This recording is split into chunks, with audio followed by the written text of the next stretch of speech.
Lebanon में एक मंदिर के स्ट्रक्चर पर कुछ ऐसे पत्थर लगाए गए हैं जिनको देखकर इंसानी दिमाग दंग रह जाता है।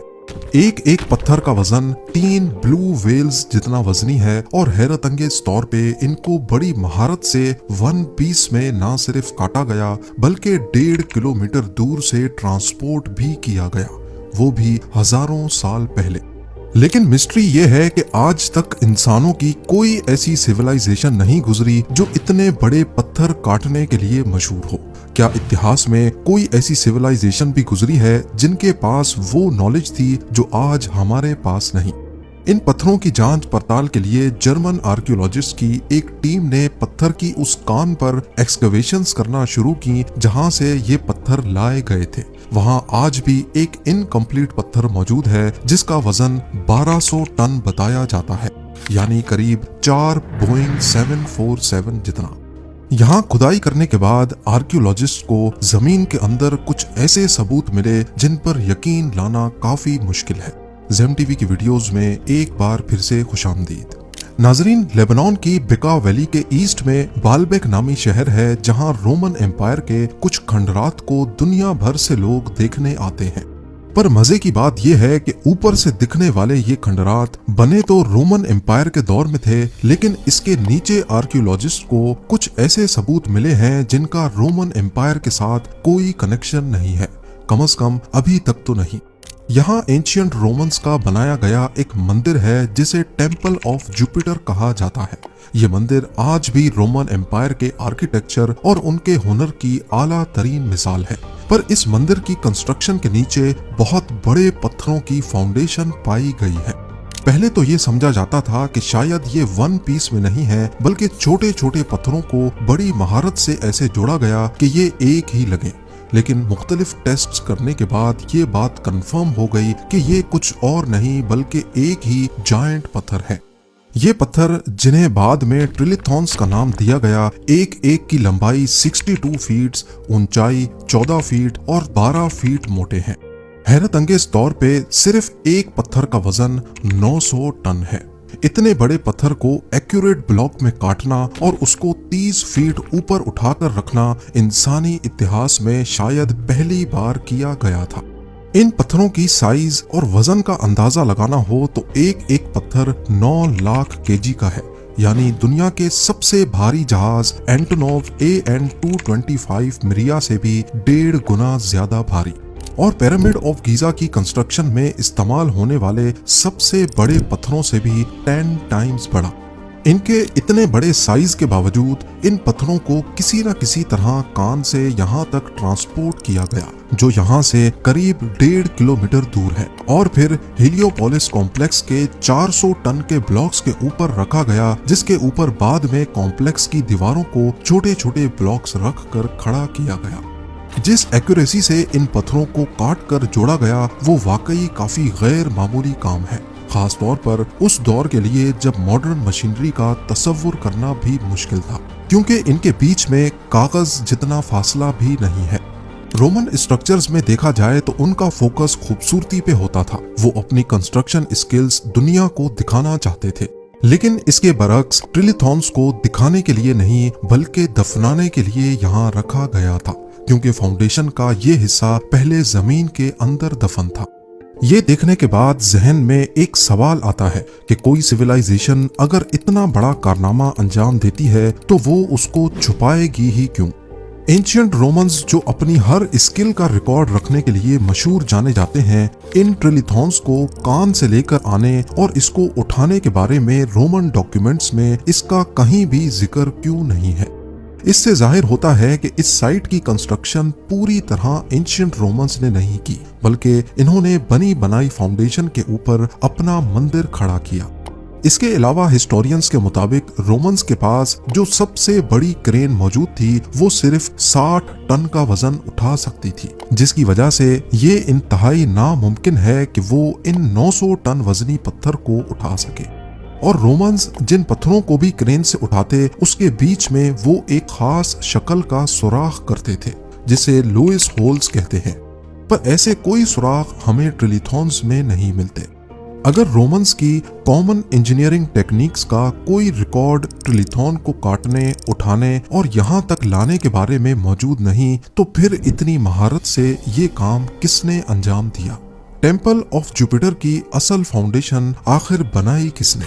टेम्पल ऑफ जुपिटर के दूसरे पत्थर फिनिशिंग के साथ लगे हैं, जबकि ट्रिलिथॉन्स की फिनिशिंग भी नहीं है और इन पर विंड और सैंड इरोजन के असरात वाज़े तौर पे दिखाई देते हैं कि जैसे ये हजारों सालों से यहीं पर पड़े थे। कई हिस्टोरियंस का ख्याल है कि इन सब चीजों को नजर में रखते हुए ट्रिलिथॉन्स रोमन एम्पायर के दौर के नहीं, बल्कि ये 12,000 साल पुराने हैं, यानी रोमन एम्पायर से भी 10,000 साल पहले। जो काम आज के मॉडर्न दौर में करना भी नामुमकिन समझा जाता है, वो उस वक्त आखिर किस सिविलाइजेशन ने और कैसे किया?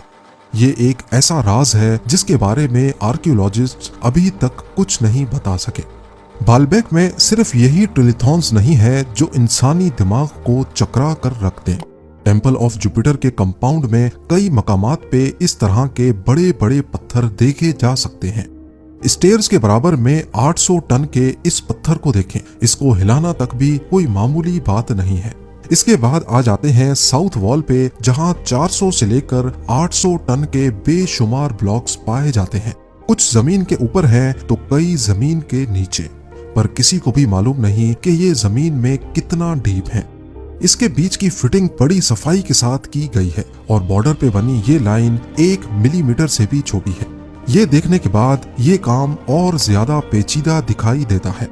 इन पत्थरों के सरफेस पे कुछ अजीबो गरीब निशानात मौजूद हैं, जैसे आजकल की मॉडर्न माइनिंग मशीनरी की वजह से पत्थरों पे बनते हैं। इन निशानात की लंबाई करीब 10 फीट तक है और ये एक दूसरे से बिल्कुल पैरेलल है। पुराने कदीम दौर के टूल्स की बात की जाए तो इनमें से कोई ऐसा नहीं है जो इस किस्म के निशानात बना सके। कम से कम हिस्टोरियंस के रिकॉर्ड पे तो ऐसा कोई टूल नहीं है। इस तरह के टूल मार्क्स चाइना में यानशान क्वारी के पत्थरों पर भी देखे गए हैं। यहाँ पर एक 16,000 टन वजनी पत्थर का ब्लॉक मौजूद है, जिस पर ठीक उसी तर्ज पे वैसे ही निशानात हैं जैसे बालबेक के पत्थरों पर है। इसी तरह जॉर्डन के कदीम शहर पेट्रा में भी ऐसे ही निशानात देखे गए हैं। पहाड़ के पत्थरों को काटकर ये शहर भी कम से कम 2300 साल पहले बनाया गया था। कंपैरिजन किया जाए तो ये निशानात आजकल की मॉडर्न मशीनरी जैसे ही हैं, यानी जमाना कदीम में भी ऐसी टेक्नोलॉजी थी जो मॉडर्न मशीनरी की तरह पत्थरों को काट सकती थी। पर जाहिर है इसका कोई ठोस सबूत अभी तक हिस्टोरियंस के पास नहीं है। अब आ जाते हैं उस कान पर जहां से असल में ये बालबेक के पत्थर लाए गए थे, जिनमें ट्रिलिथॉन्स भी शामिल हैं। Baalbek quarry temple of Jupiter से करीब 1.5 किलोमीटर दूर है और ये एक लाइम स्टोन की कान है। यहाँ पर कुछ आधे कटे हुए पत्थर अभी तक मौजूद हैं। ये ज्यादा हैरानकुन है क्योंकि ये टेम्पल ऑफ जुपिटर और कॉम्प्लेक्स में लगाए गए पत्थरों में सबसे बड़े हैं। कान पे ये आधा कटा हुआ पत्थर प्रेग्नेंट वुमेन के नाम से जाना जाता है। इसका ये नाम कैसे पड़ा, इसके बारे में कई कहानियां मशहूर हैं। 68 फीट लंबा, 14 फीट ऊंचा और 14 फीट मोटा। एरिया के हिसाब से इसका वजन 1200 टन कैलकुलेट किया गया है। ये पत्थर एक एंगल पे पड़ा हुआ है, जबकि इसका निचला हिस्सा अभी भी कान के पत्थर से जुड़ा हुआ है। जिन्होंने भी इसको इस शेप में काटा है, उनको इसका निचला हिस्सा अलग करने का मौका नहीं मिला और शायद बीच में ही उनको ये काम छोड़ना पड़ गया, वरना शायद ये पत्थर भी आज हमें टेम्पल ऑफ जुपिटर की साइट पर ही नजर आता। इस पत्थर के बॉटम पर आज भी उसी तर्ज के निशानात मौजूद हैं जो टेम्पल ऑफ जुपिटर के दूसरे पत्थरों पर देखे गए हैं। स्विट्जरलैंड के यांगफ्राउ पार्क में प्रेग्नेंट वुमेन स्टोन का एक मॉडल रखा गया है, जिसके गिर्द कुछ मॉडर्न क्रेन्स के मॉडल्स खड़े किए गए हैं। दिखाने का मकसद सिर्फ इतना है कि प्रेग्नेंट वुमेन स्टोन को अगर आज के दौर में भी उठाना हो तो करीब 20 क्रेन्स मिलकर ये काम कर सकती हैं। वो भी सिर्फ तब जब पत्थर के आसपास 50-60 फीट तक क्रेन्स खड़े करने की जगह हो। पहले प्रेग्नेंट वुमेन स्टोन आधा जमीन के अंदर धंसा हुआ था, लेकिन 2014 में आर्कियोलॉजिस्ट की एक टीम ने यहाँ एक्सकेवेशन की तो मालूम पड़ा कि जमीन के अंदर भी ये कान से अलग था। सिर्फ इस ब्लॉक का बॉटम आज भी कान से जुड़ा हुआ है। यानी हजारों सालों तक ऐसे ही पड़े रहने की वजह से मिट्टी की लेयर ने इसे जमीन के अंदर धंसा दिया था। साइंसदानों का मानना है कि मिट्टी की लेयर का सिर्फ 1 इंच तकरीबन 80 से 100 सालों के दरमियान जमा होता है। प्रेग्नेंट वुमेन स्टोन की पुरानी पिक्चर्स में देखा जाए तो तकरीबन ये 10 फीट तक अंदर धंसा हुआ है, यानी 120 इंच। लिहाजा अगर 1 इंच 80 साल के बराबर है तो 120 इंच जमा होने में 9600 साल लगेंगे, लगभग 10,000 साल। इतना पहले स्टोन एज में इंसान इतने चैलेंजिंग टास्क करने के काबिल थे, ये सोचना और समझना काफी मुश्किल है। 2014 में जब इस पत्थर के लिए एक्सकवेशंस की गईं तो एक और हैरानकुन चीज सामने आ गई, एक और छुपा हुआ पत्थर। ये पत्थर प्रेग्नेंट वुमेन के बिल्कुल बराबर में जमीन के अंदर धंसा हुआ है, जो एस्टिमेट्स के मुताबिक 1650 टन वजनी है।